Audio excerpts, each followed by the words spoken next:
Our new mission was clear: to uncover the hidden relics mentioned in the ancient texts. These artifacts, if found, would bolster our defenses and provide us with a deeper understanding of Elysium's history and its struggle against the shadow. The journey ahead was daunting, but it was also filled with promise and the thrill of discovery. Our team consisted of Captain Reyes, Leora, Dr. Evans, Anara, Sarah, and myself.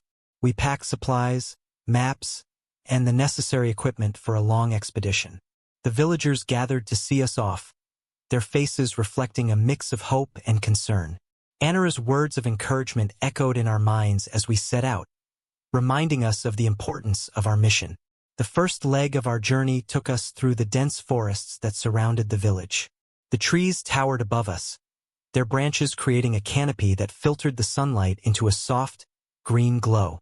The air was filled with the sounds of wildlife and the rustling of leaves, a reminder of the vibrant life that thrived in Elysium. As we traveled, Leora and Dr. Evans continued to study the ancient texts. They had identified several possible locations where the relics might be hidden, each one tied to a specific point in Elysium's history. Our first destination was a site known as the Valley of Echoes, a place steeped in legend and mystery. The Valley of Echoes was once a sacred site for the ancient Elysians, Leora explained as we walked. It was believed to be a place where the past and present converged, where the echoes of history could be heard by those who listened closely. The journey to the valley was arduous. We navigated steep inclines, crossed treacherous rivers, and camped under the stars. Each night, as we gathered around the campfire, we shared stories and discussed our plans. The camaraderie that had developed among us was a source of strength and comfort. One evening, as we sat around the fire, Anara shared a story from her childhood. "My grandmother used to tell me tales of the Valley of Echoes," she said, her voice soft and reflective. She believed that the valley held the key to understanding our past and our future. She would often say, "To hear the echoes of the past is to know the truth of who we are." Her words resonated with us, reinforcing the significance of our mission. We were not just seeking relics. We were uncovering the truths of Elysium's history and our place within it. After several days of travel, we arrived at the Valley of Echoes. It was a breathtaking sight, a vast, open expanse surrounded by towering cliffs. The valley floor was covered in a blanket of lush vegetation, and the air was filled with a sense of stillness and reverence. As we ventured deeper into the valley, we could hear faint whispers carried on the wind, the echoes of a long-forgotten past. We set up camp near the center of the valley and began our search. Dr. Evans and Leora pored over the texts, cross-referencing them with the geographical features of the valley. Sarah and I scouted the area, looking for any signs of hidden chambers or ancient structures. It was Anara who made the first significant discovery.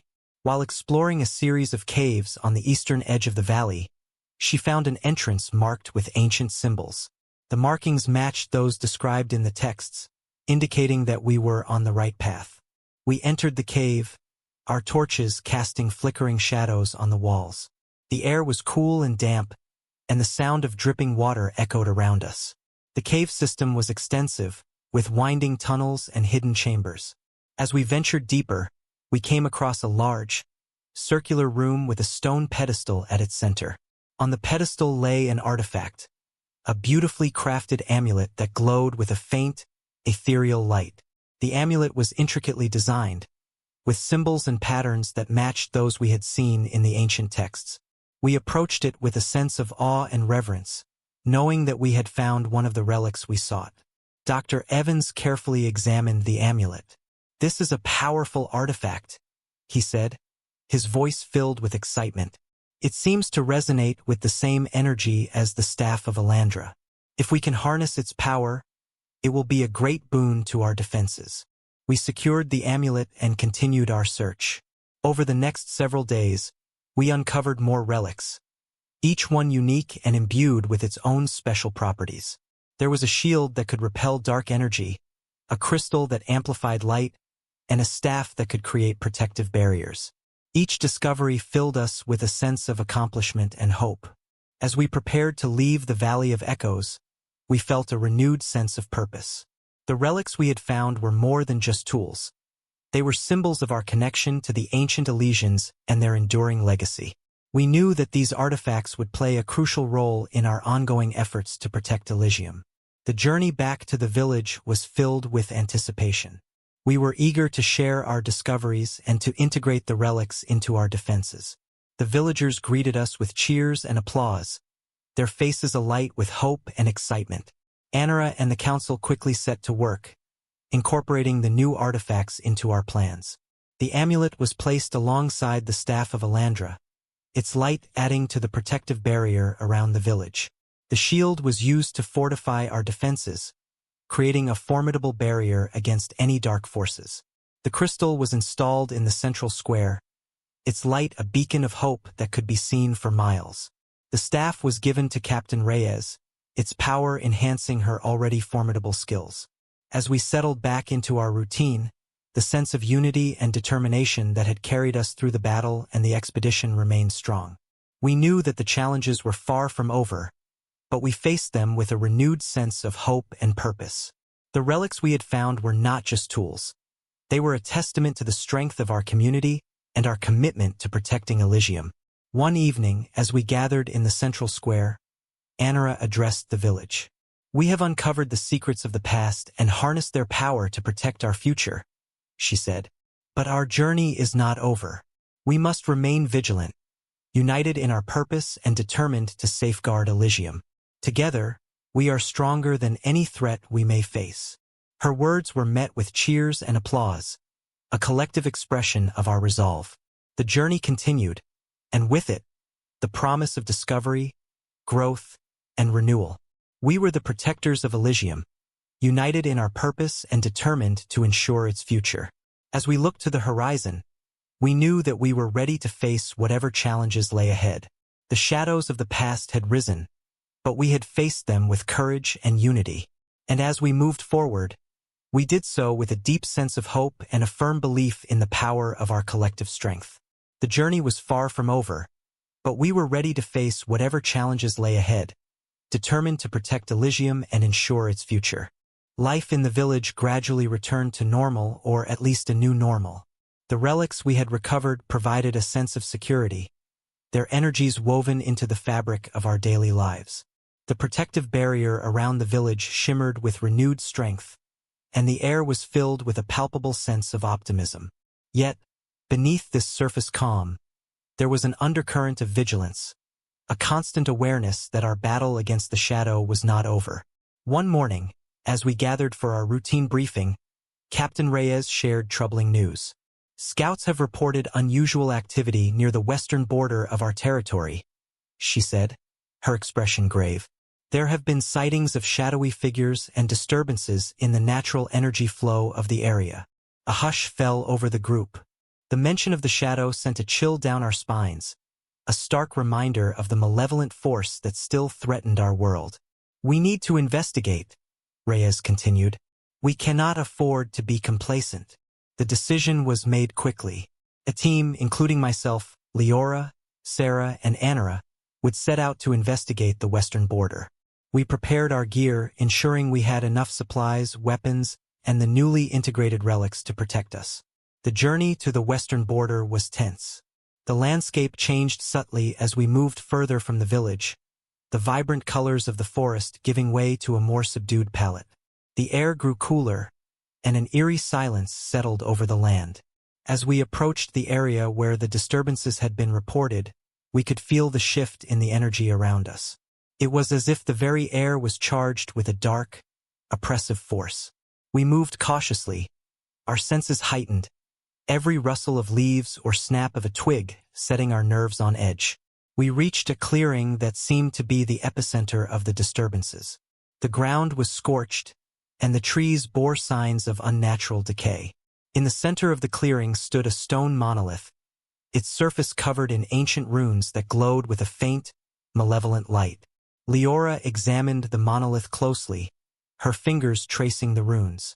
"This is an ancient marker," she said, her voice tinged with concern. "It predates the Great Silence. These runes are a warning, a seal meant to contain something powerful and dangerous. Anara nodded, her expression grim. The shadow. This monolith was placed here to contain the shadow's essence, to prevent it from spreading. As we stood there, a sense of foreboding washed over us. The monolith was damaged, its seal weakened. The shadow was breaking free, its dark tendrils seeping into the land. We knew we had to act quickly to reinforce the seal and prevent the shadow from gaining a foothold. Dr. Evans, who had been studying the ancient texts back at the village, provided us with a possible solution. There are rituals and incantations in the texts that can strengthen the seal, he explained over the comms. But it will require a significant amount of energy and precise coordination. We set to work, using the relics to channel energy into the monolith. Anara led the ritual, her voice steady and strong as she chanted the ancient incantations. The rest of us focused our efforts on maintaining the flow of energy, using the amulet, crystal, and staff to amplify and direct it. As the ritual progressed, the monolith began to glow with a brighter, more vibrant light. The runes pulsed with energy, their patterns shifting and realigning. We could feel the shadow's presence pushing back, resisting our efforts, but we pressed on, determined to succeed. The strain of the ritual took its toll on us. Sweat poured down our faces, and our muscles ached from the effort of channeling the energy. But we didn't falter. We drew strength from each other, from the knowledge that we were fighting for the future of Elysium. Finally, with a final surge of energy, the monolith seal was restored. The runes glowed brightly, their light pushing back the darkness. The oppressive weight in the air lifted, and a sense of calm settled over the clearing. We collapsed to the ground, exhausted but victorious. The monolith stood as a testament to our efforts, its seal once again intact. We knew that this was only a temporary reprieve, that the shadow would continue to seek ways to break free. But for now, we had bought ourselves time. As we made our way back to the village, our thoughts were heavy with the implications of what we had discovered. The shadow was a persistent threat, its malevolent presence a constant challenge. We needed to remain vigilant, to continue our efforts to understand and combat this ancient enemy. Back in the village, we reported our findings to Captain Reyes and the council. The shadow's influence is spreading, Anara said. We need to reinforce all the ancient seals and uncover any other sites that might be at risk. Reyes nodded, her expression resolute. We'll increase our patrols and work with the Elysians to identify any other potential threats. We cannot allow the shadow to gain a foothold. Dr. Evans suggested a new approach. The texts mention other artifacts that might help us in our fight. If we can locate and harness these relics, we might be able to strengthen our defenses further. The council agreed, and a new plan was set in motion. We would divide our efforts between reinforcing the existing seals and searching for additional relics. It was a daunting task, but one that we were committed to undertaking. In the days that followed, we worked tirelessly. Teams were sent out to investigate potential sites, armed with the knowledge and tools we had gained. The villagers continued their efforts to rebuild and strengthen our defenses, their determination unwavering. As we looked to the future, we knew that the battle against the shadow was far from over. But we also knew that we were not alone. The bonds we had forged, the lessons we had learned, and the strength we had discovered within ourselves would guide us. The journey continued, and with it, the promise of discovery, growth, and renewal. We were the protectors of Elysium, united in our purpose and determined to safeguard the future of this extraordinary world. The shadows of the past had risen, but we had faced them with courage and unity. And as we moved forward, we did so with a deep sense of hope and a firm belief in the power of our collective strength. The journey was far from over, but we were ready to face whatever challenges lay ahead. Determined to protect Elysium and ensure its future, we moved forward with a sense of purpose and an unbreakable resolve.